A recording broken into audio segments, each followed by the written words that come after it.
Hello, students and families. This is the course selection video to help students and families make selections for the upcoming school year of 24-25. In this video, we will review the scheduling timeline, general graduation requirements, and the course selection process.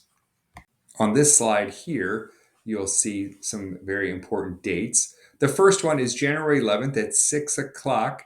We'll hold a virtual scheduling information night for non-STEM parents. So that, once again, that is 6 p.m. Thursday, and then as a virtual meeting. There have been emails and connected messages that include the actual link to that meeting. On the 22nd, students, the portal will open where you can actually go in and make your course selections. But also on that day, we are going to have an advisory again about the elective offerings that you could pursue, as well as an elective fair during the lunches where you can speak to representatives of those different elective offerings. Let's see, the course registration portal will actually be open on the 22nd, as I mentioned, and that will close on Friday, February 2nd. So it's about 2 full school weeks that you will have to enter those requests into the database. Now, during the whole month of February, we will be meeting with students through their English classes. The schedule is set. The teachers know when to bring their students into the media center, just like we've done in years past for you upperclassmen. The counselors will sit one-on-one with each student, and they will review the selections that they have inputted into the computer, as well as review a transcript, the graduation requirements, and future plans. So it's a great time that we have with our students. And then in March, April, the parents, students will be able to go on to the portal and verify the requests that have been placed into the computer. When making selections for the upcoming school year, it is imperative that we keep in mind what the graduation requirements are. And these are the 4 main areas. The first one is the actual 26 credits, and we're going to go over in a minute how those credits break down. The next is every student has to have a completer program. We will talk to students about that. Essentially, that is a direction that you're heading, whether that's a university completer, whether that's a career completer, or a dual completer. You're satisfying both pathways. All students need to have 75 hours of service learning. 35 of that they do in middle school, and then the other 40 they do in high school.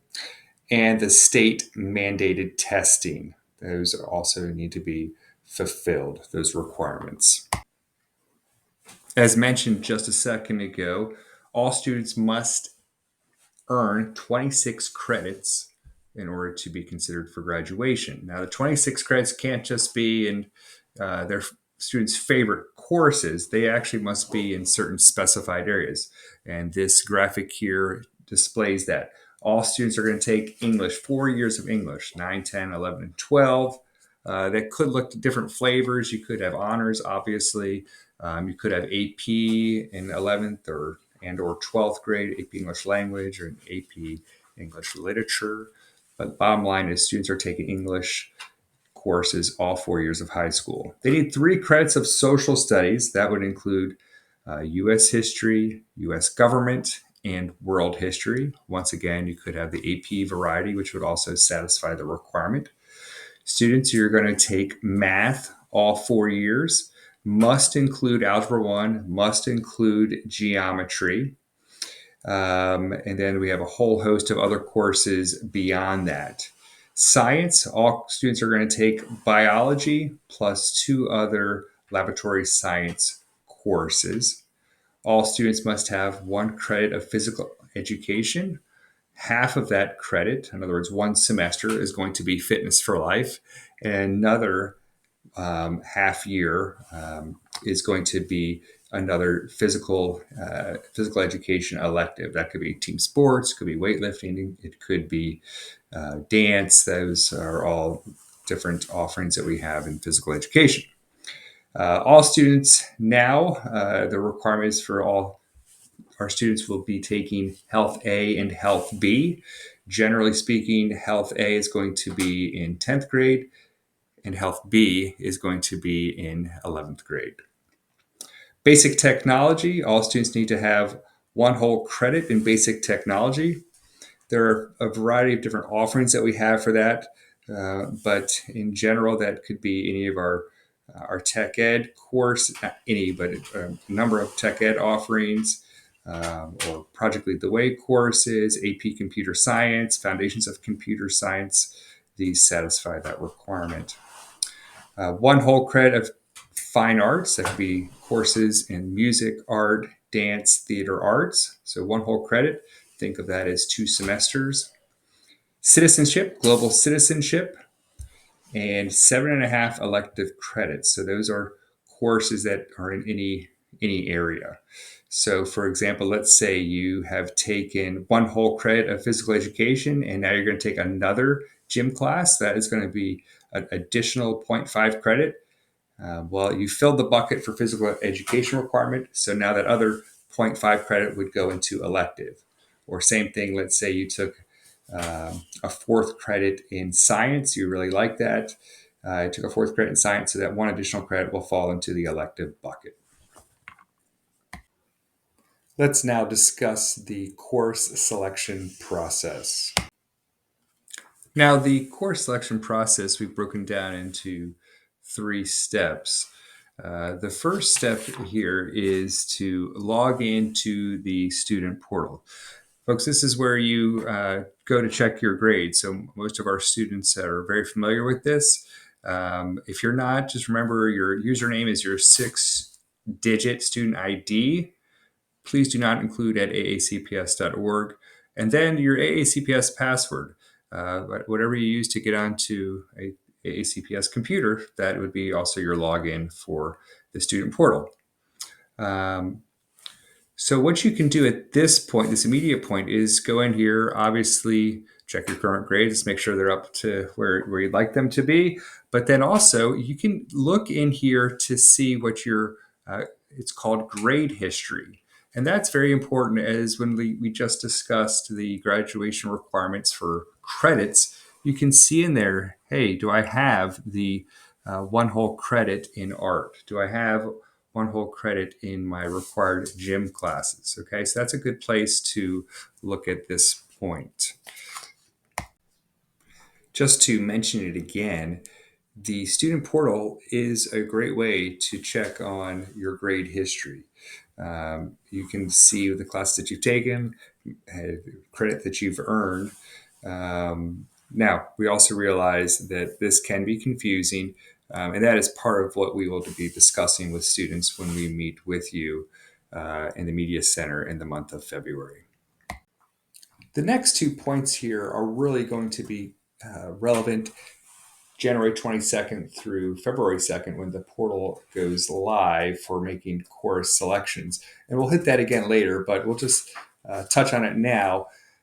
Students, the course selections must be entered into the portal. You are given a worksheet, and that's mostly a tool, but the final selections need to be put into the portal. But you can also notate on the hard copy of the worksheet your alternative electives. The third step here highlighted is actually going in, as mentioned, putting in the course request in the portal from January 22nd until February 2nd. When you go into that portal, you will see the recommendations that your teachers have made for you for the next sequential course for math, English, science, social studies, and world and classical languages. Teachers have spent a good amount of time looking at test scores and making a good educated recommendation for where you should be placed next year. If you have any questions about the course that you are recommended for students, that's a great thing to discuss with the current teacher who made that recommendation. If you feel that you should be recommended for honors, but you weren't, or wondering why you were recommended for honors while you've been in standard, whatever the case may be, have that discussion with your teacher if there's some questions about what they recommended for you. Also, we know that there may be some questions that are generated and you'd like to speak to your school counselor. You certainly are welcome to stop by the counseling office, but do remember that we will be meeting with you personally, one on one, during the month of February. So, if you are having general questions about how to use the portal or how to enter request, certainly can stop by the counseling office or check the school website. But other questions about credits and so forth, we can certainly answer those when we meet with you one on one in the Media Center in the month of February. And just in case you have forgotten or did not know, this is the listing of our school counselors. The two bottom ones are STEM counselors, Miss Lewis and Miss Canavasi.